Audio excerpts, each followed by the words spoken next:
dos o tres datos más interesantes y vamos a ir dándole forma a esto para ir liquidándolo.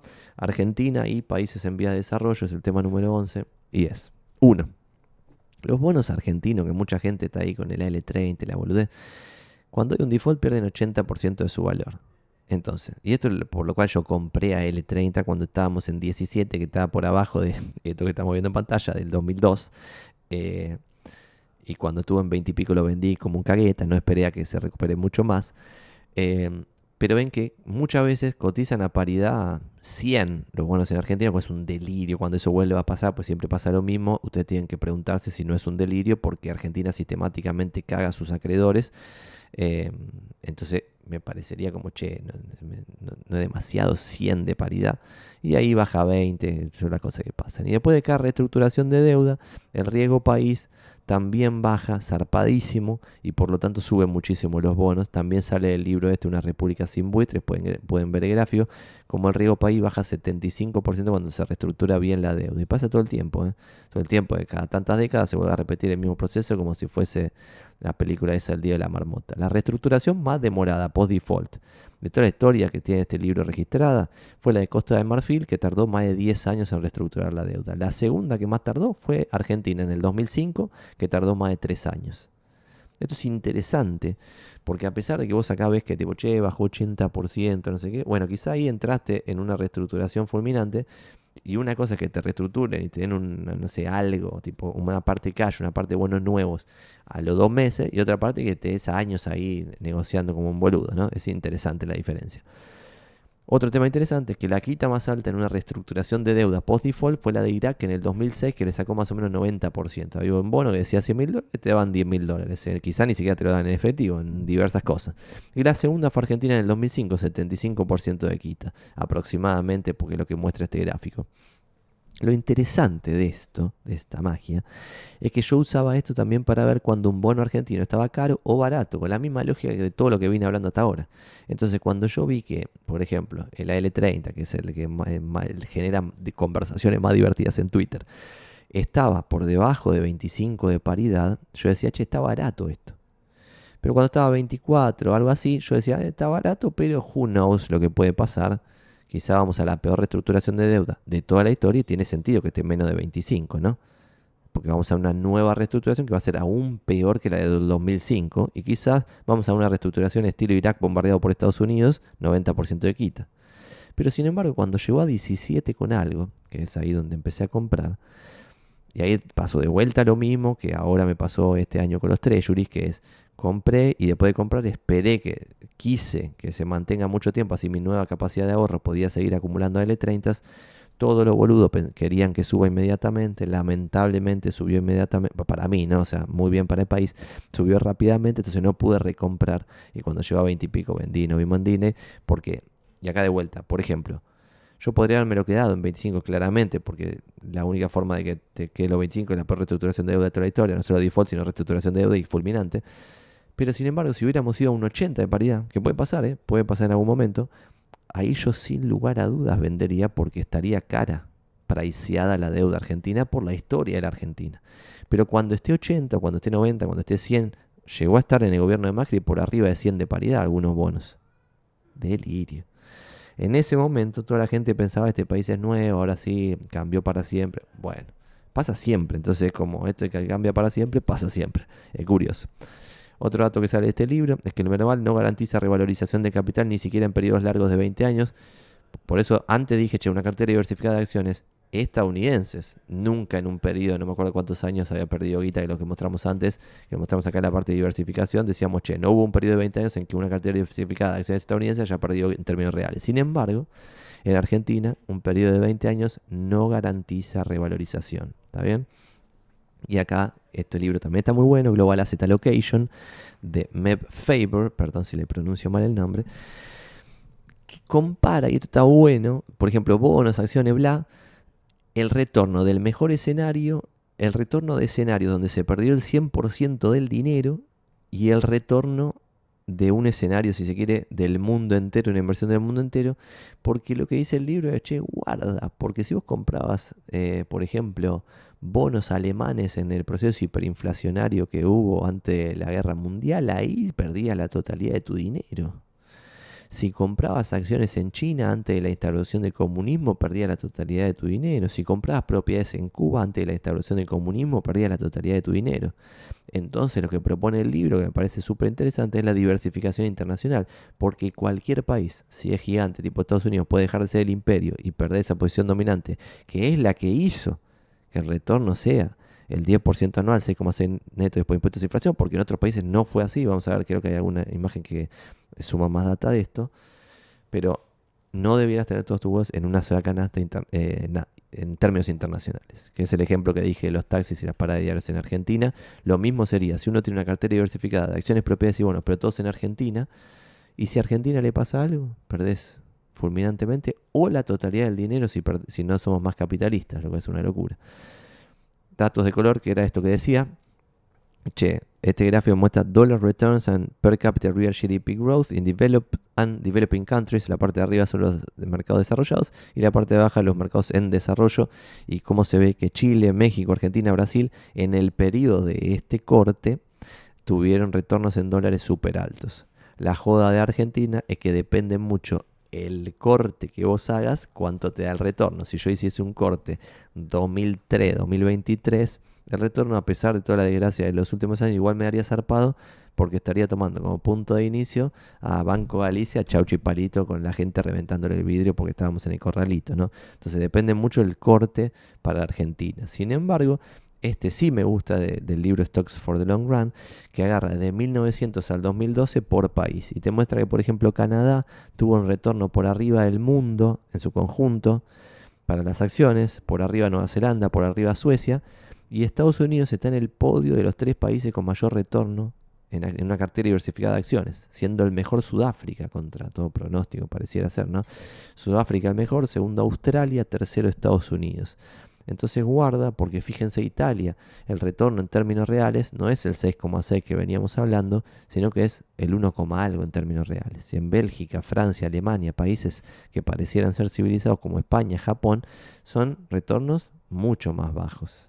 ¿Está bien? Entonces Estados Unidos fue un outlier que hoy se ve con claridad, pero hace 100 años no sé si se veía con tanta claridad. Entonces en este libro, volviendo al libro Global Asset Allocation, el Erian propone diversificar la cartera. Esto no es un consejo mío, sino que es un consejo de Erian. 18% en Estados Unidos large cap, 18% en países desarrollados, 15% en mercados emergentes. Entonces en cartera diversificada de acciones, no todo en Estados Unidos, sino Estados Unidos, países desarrollados y países emergentes. Y después además te dice, che, un puchito 6% en treasury de 30 años, 11% en bonos de países que no sean Estados Unidos, 6% en tips que ajustan por inflación, 13% en commodities y 13% en propiedades a través de REITs, Real Estate Investment Trusts. ¿Está bien? Entonces, lo que a mí me genera resquemor de estas, y voy a dejar de compartir pantalla, y tendría que tener un vaso de agua, pues ya estamos muy largos este video y ya estoy perdiendo la energía. Lo que me resulta curioso de esto del Erian y los que proponen diversificación muy zarpada para, si se quiere, la agilada, es que es muy difícil vos ponerte a todo el tiempo estar rebalanceando tu cartera para tener 18% en large cap de Estados Unidos, 18% en mercado desarrollado, 15% en emergente y bla, bla, bla. Eso es fácil hacerlo cuando empezás a invertir. En el primer momento abrís una cuenta en un broker, en otro, en propiedades, no sé qué, bla, bla, ponés un puchito en cada una de las formas que las cuales hayas decidido invertir, pero después con el correr del tiempo, si no tenés alguna regla automática o tenés algo que facilite el laburo, se te empieza a descontrolar todo, porque las acciones en Estados Unidos suben mucho y porque tenés esto de que vas a rebalancear cada 6 meses, estás obligado a vender cuando sube, pero quizás puedes subir y seguir estando barato, que podría pasar en Argentina. Si vos hoy comprás, no sé, en vez de REITs, propiedades en Argentina, el 13% en propiedades en Argentina. Hoy están regaladas las propiedades en Argentina, para mi criterio, y de vuelta no le pregunten a su peluquero si necesitan un corte de pelo. Pero las propiedades están regaladas. Yo compro propiedades en Argentina. Después suben al doble de precio. Al doble de precio quizás no me parece que están carísimas. Sin embargo, como estoy limitado a que puedo tener el 13% por una decisión falopa que tomé por cualquier razón, tengo que vender la mitad de esas propiedades para volver al 13%. Y es como, porque tiene del todo sentido. Me haría más sentido que si lo veo muy caro, se triplica el precio y estamos por arriba de todos los valores históricos de todo. No tiene ningún sentido con lo que gana la gente, no tiene ningún sentido con la disponibilidad o no de crédito hipotecario, qué sé yo, y veo que no tiene ningún sentido los precios y digo, los tengo que vender. Inclusive quizás ahí representan el 12 en vez del 13 y digo, lo tengo que vender igual porque lo veo caro. Eso es lo que yo pienso, pero es muy discutible y este libro propone otra cosa, lo cual es también muy interesante. Pero lo que sí es aún más interesante, y sale algo, no está en los libros, pero lo uno para unir los temas, es como por ciertos momentos los países desarrollados no estadounidenses, sin incluir Estados Unidos, o esto creo que es Europa, lo que está en el gráfico, ¿no? Sí, Europa contra Estados Unidos. En algún momento outperformé a Europa a Estados Unidos y en algún momento outperformé a Estados Unidos a Europa. Lo curioso es que el futuro siempre es impredecible, como dijimos varias veces ya. Entonces, si vos veías la historia hasta hace muy pocos años, veías que nunca había habido un periodo de más de 7 años en que una región outperformé a la otra más de 7 años. Entonces, vos hace 8 años más o menos, podrías haber dicho, che, ya pasaron 7 años que Estados Unidos outperformé a Europa, ahora probablemente regrese a la media esto que siempre regresa a la media y listo. Entonces, como hay regresión a la media, pues lo vimos en un videito de Santi, bueno, vendo Estados Unidos y compré Europa. Sin embargo, miren qué curioso. El periodo que acaba de terminar, recién ahora está cambiando, fueron 14 años de que Estados Unidos outperformió a Europa. ¿Está bien? Una locura total. Pero sin embargo, esa locura no quita que se pueden usar métodos para evaluar cuán caro o barato está un país. Si uno agarra a Estados Unidos, puede ver que hoy el price over earning de Estados Unidos está en 18, como vimos antes, pero sin embargo en Japón está en 14 y en Europa está en 12. En los mercados emergentes está en 11 y en China está en 9. ¿Está bien? Una empresa que gana $1 millón vale 9 millones. Una en particular, no, una cartera diversificada de empresa china que en su conjunto ganan en promedio $1 millón, en su promedio valen 9 palos, ¿está bien? Lo cual es muy barato, pero por razones específicas. Y acá también entra esto de barato, caro y bla, bla, bla. Y por eso mucha gente no coincide conmigo en este criterio. Es que, ¿por qué está 9 veces beneficio de las empresas en China? Porque la gente tiene miedo del régimen jurídico, la seguridad jurídica. Creen que el Partido Comunista Chino puede hacer locuras. Entonces, esa es la razón por la cual todo se evalúa más barato. Porque se percibe más riesgoso. ¿Y por qué hay 18 X de los 18 de price over earning en Estados Unidos cuando el promedio es 15? Y porque se ve un panorama mucho más optimista. Por eso es difícil comprar barato y vender caro, porque por definición lo barato va a estar en un país que está en un momento difícil, que todo es una mierda, que no sé qué, como Argentina en este momento con propiedades y hasta hace muy poco en acciones. Y acá otra forma de ver esto, en este libro de Best Investment Writing que mencionamos anteriormente, es lo interesante de comparar cómo eran las bolsas del mundo en 1899 y en el 2017 cuando se escribió este libro, ¿no? Y es súper interesante porque fíjense que en 1899 el 15% de la guita estaba en la bolsa yankee, nada más el 15% de la bolsa del mundo, y el 25% en la bolsa del Reino Unido. Esto es lo interesante de la caída de los imperios. No sé si entienden, esto es muy interesante. Porque hoy hoy no, pero en el 2017 el 51% de la guita de las bolsas del mundo estaba en Estados Unidos y el segundo país era Japón, 8%. Y recién el tercero era el Reino Unido con 6%. Fíjense, en 1899 el 25% del mundo era el Reino Unido, de las bolsas del mundo, y 2017 el 6%. Francia era el 11% y ahora el 3%. Alemania era el 13% y ahora el 3%.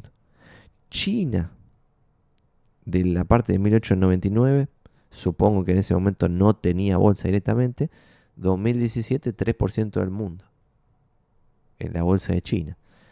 2% en Canadá, 2% en Suiza, 2% en Australia. Y fíjense que Suiza, en la parte de 1899, tampoco estaba ahí entre los países que movían mucha plata. Sí estaba, por ejemplo, en 1899 Sudáfrica, 3,3%. ¿Está bien? En la parte derecha ya no está. Entonces, qué sé yo. Esto es interesante porque si alguien acá en 1899 se hubiera perdido a Estados Unidos, o sea, no hubiera puesto guita en Estados Unidos, se hubiera perdido este delirio de lo que pasó con Estados Unidos. Y hoy podría pasar con otro país. Por eso estamos hablando de esto de la diversificación. Tema 12, clásicos errores de la gilada. Me gusta este título bien poco serio. Las mayorías compran en máximos y venden en mínimos. Todos se llenan la boca con comprar barato y vender caro, pero la mayoría compra en máximos y vende en mínimos. ¿Por qué? Porque en los máximos todo es optimismo y en los mínimos todo es pesimismo. Es muy difícil comprar cuando todo es una mierda y es muy difícil vender cuando parece que no va a terminar nunca la alegría. ¿Está bien? Y este gráfico, fíjense ahí lo que dice: do not try to time the market, flows to equity funds related to stock price performance. Entonces ven que cuando la parte, esto acá ven, se hace mierda la bolsa en el 2008 con la subprime, se va un montón de guita de los fondos después. ¿Está bien? Entonces como cuando sube la bolsa, después entra más, o sea, la gente persigue ese retorno comprando en máximo y vendiendo en mínimo. Un delirio. Algo interesante también es esto. Opinión personal, no veo correlación ni causalidad entre volatilidad y retorno. Y hay un gráfico que está bueno, este de Random Walk Down Wall Street, que se fija beta contra retorno. En teoría acá hay una correlación según algunos genios. Yo veo acá ordenado y no veo. Esta es la cosa delirante que algún hijo de puta pone una línea de tendencia entre el 1.20 y el 1.30 que va para arriba así. Entonces te dice, hijo de puta, que a más beta, más retorno porque tira la línea así medio de costadito, ¿no? Bueno, esto analicen ustedes, saquen sus propias conclusiones. ¿Con cuánta guita se puede vivir de renta? Tema número 13. Lo más importante, y creo que es una de las únicas capturas porque quise destacar una sola cosita, Intelligent Investor de Benjamin Graham. Esta parte creo que igual está la parte nueva editada, que es el costo de una pérdida. No hay nada más importante que cuidarse de las pérdidas. Fíjense acá, lo que muestra es qué pasa si se le saca 5% de retorno a una cartera.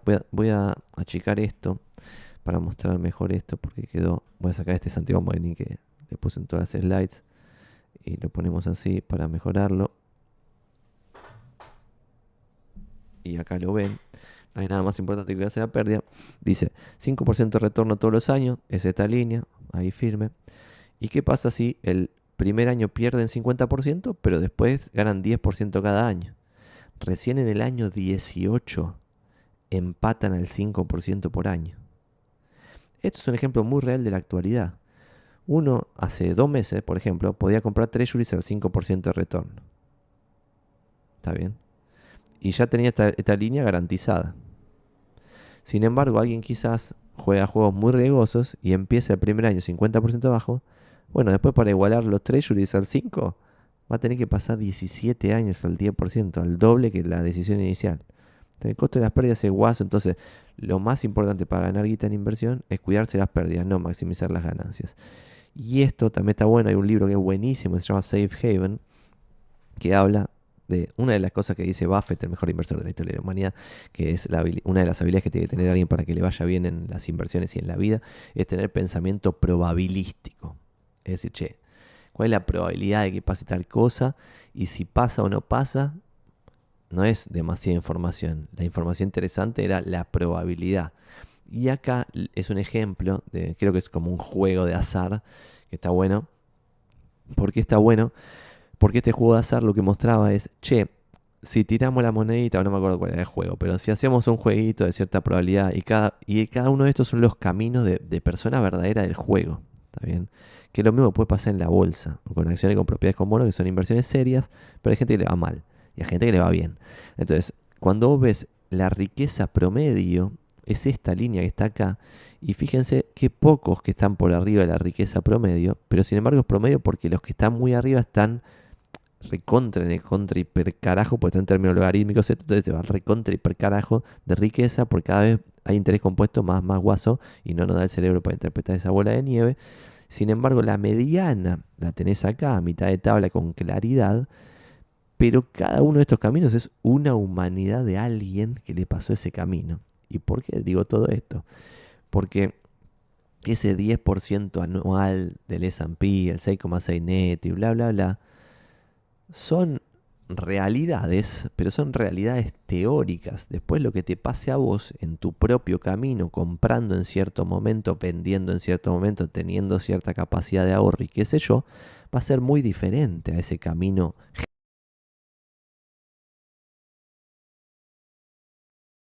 Hola, perdón, se había cortado el micrófono porque moví de más las manos. Ese camino tuyo va a ser muy diferente al camino promedio, al camino mediano. Y este gráfico está muy bueno para ilustrar eso.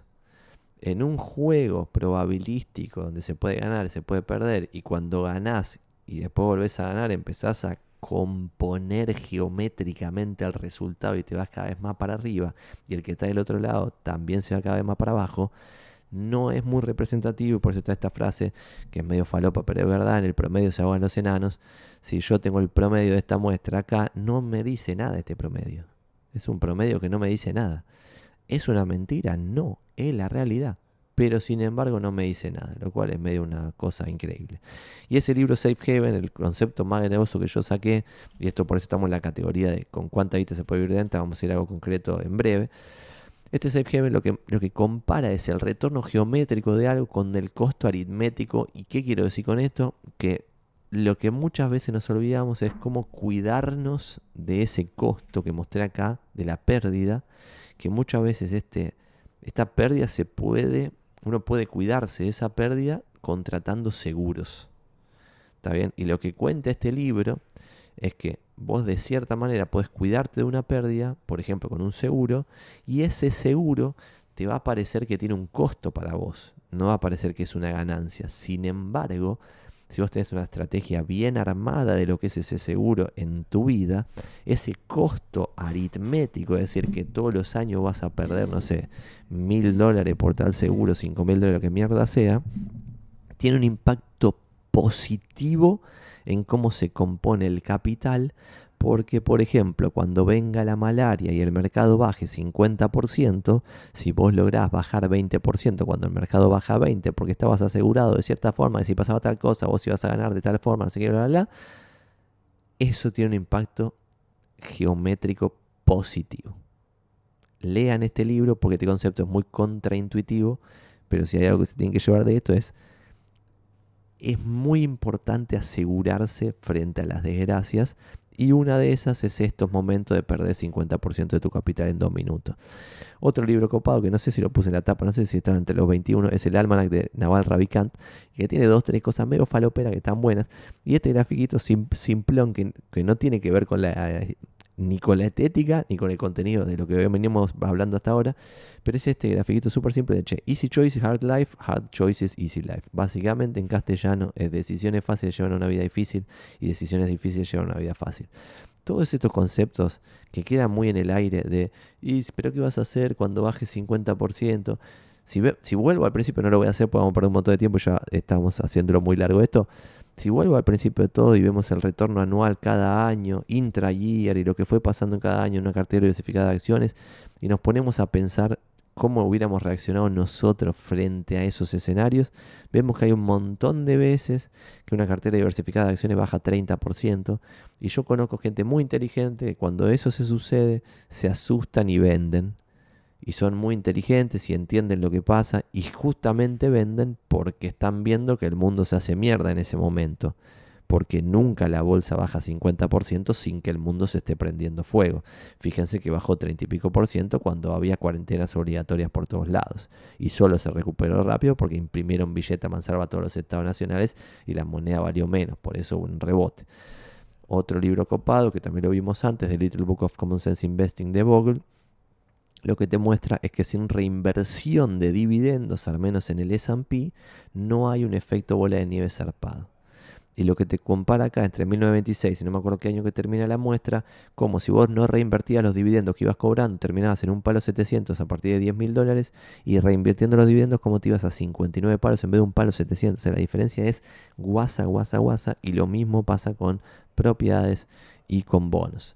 Con propiedades, si vos los alquileres no los sacás y los reinvertís en nuevas propiedades o en nuevas acciones o en nuevo algo, no va a haber un efecto bola de nieve zarpado, no vas a hacer guita mansalva. Y lo mismo en bonos: si cobrás el interés y te lo fumás en una pelotudez, no va a haber reinversión del capital, que es lo que genera el efecto bola de nieve que hizo rico Warren Buffett, por ejemplo, ¿no?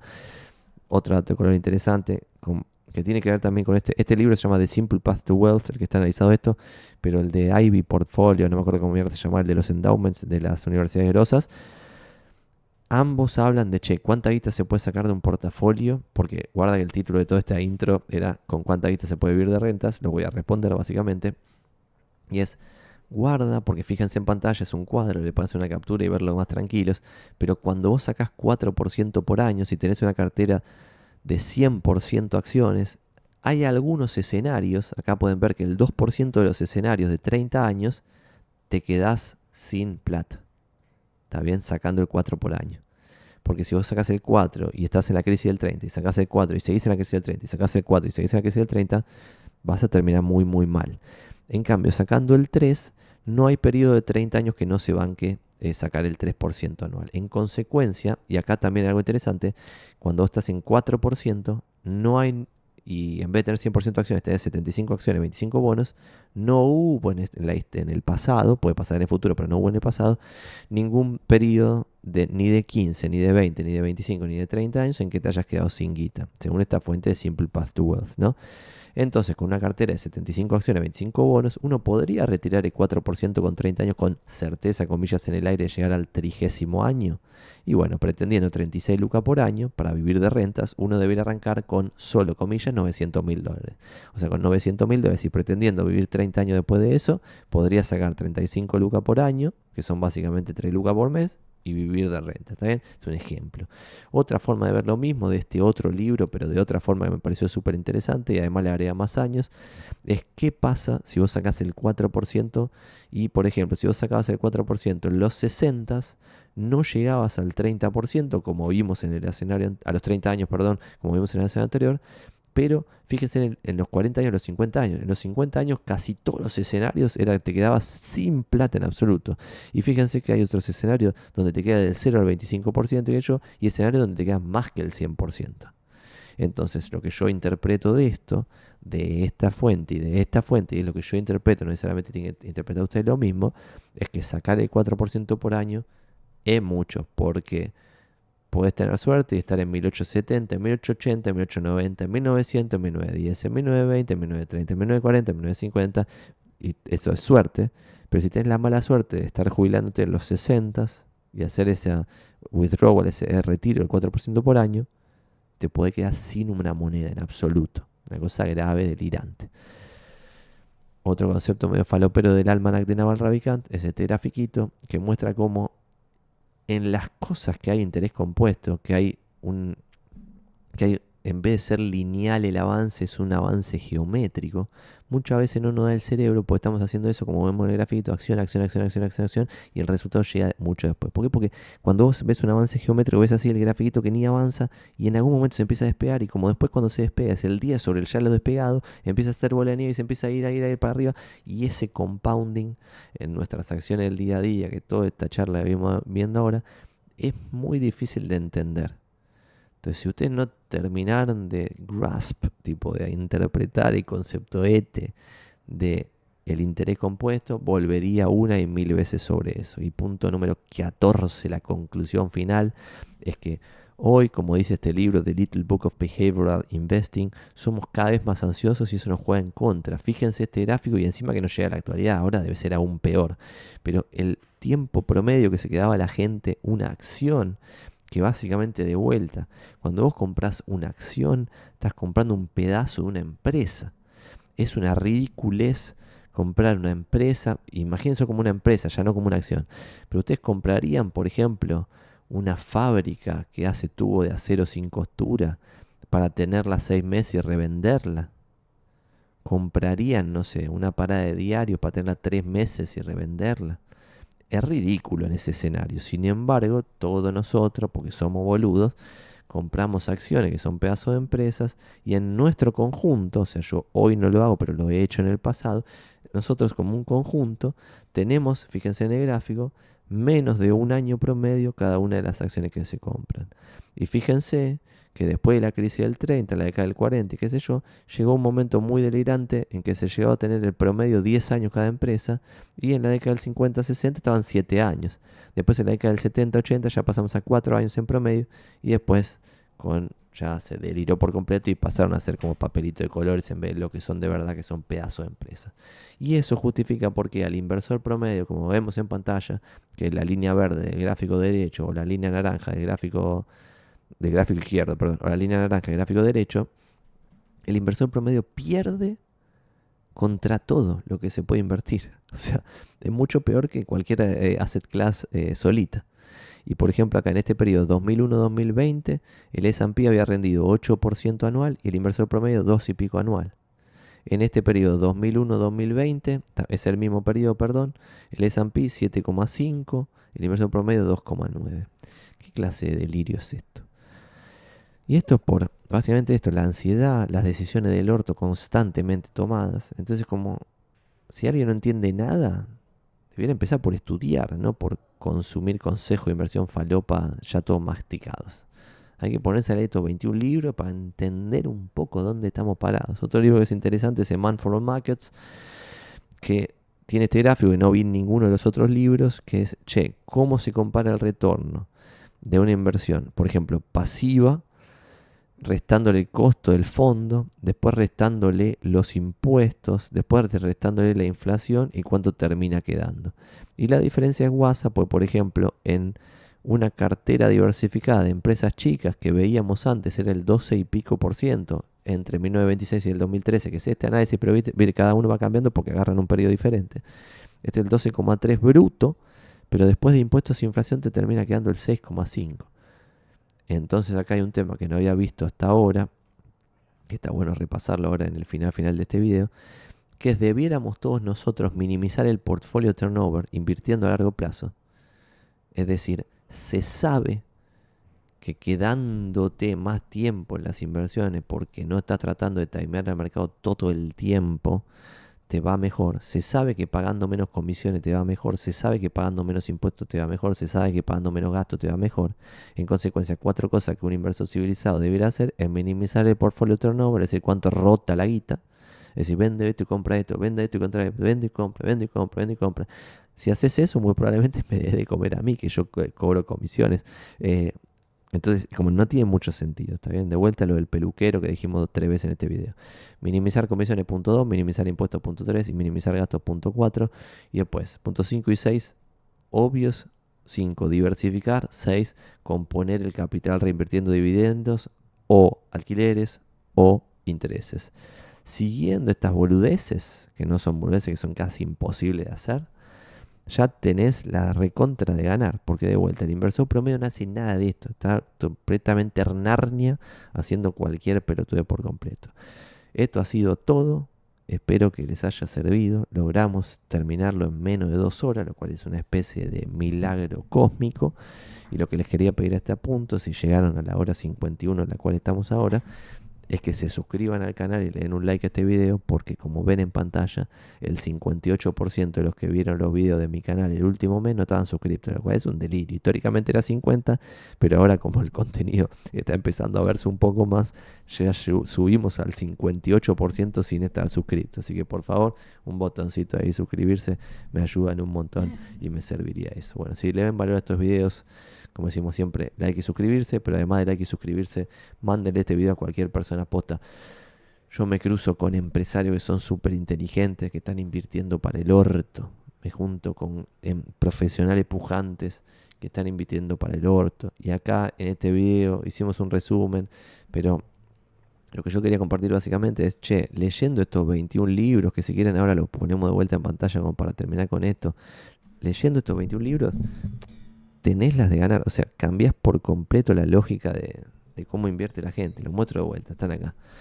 Son, y con esto liquidamos: Winning the Loser's Game, The Choice of Compounding, Una República sin buitres, Stocks for the Long Run, What Works on Wall Street, A Random Walk on Wall Street, The Little Book of Common Sense Investing, The Little Book of Behavioral Investing, Bogle and Mutual Funds, The Power Law, The Almanac of Naval Ravikant, The Price of Time, A Man for All Markets, Global Asset Allocation, The Simple Path to Wealth, El Inversor Inteligente, Safe Haven, The Best Investment Writing, el volumen 1 y el 2, que son como compendios de artículos que están buenísimos, The Ivy Portfolio e Invirtiendo a Largo Plazo de Paramés, de García Paramés.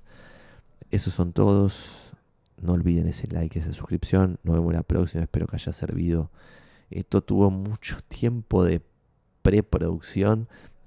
Hacer esto fue difícil, así que cualquier comentario también que quieran dejar de cómo se pueden mejorar estos contenidos, bienvenidos sean. También esto ha cambiado un poco la dinámica de cómo se ve esto, creo que salió bastante bien. Cualquier comentario es bienvenido, así seguimos mejorando y empujando esto para adelante. Vamos todavía. Y ahora me voy a escuchar a ver qué mejor acá dijo Caputo.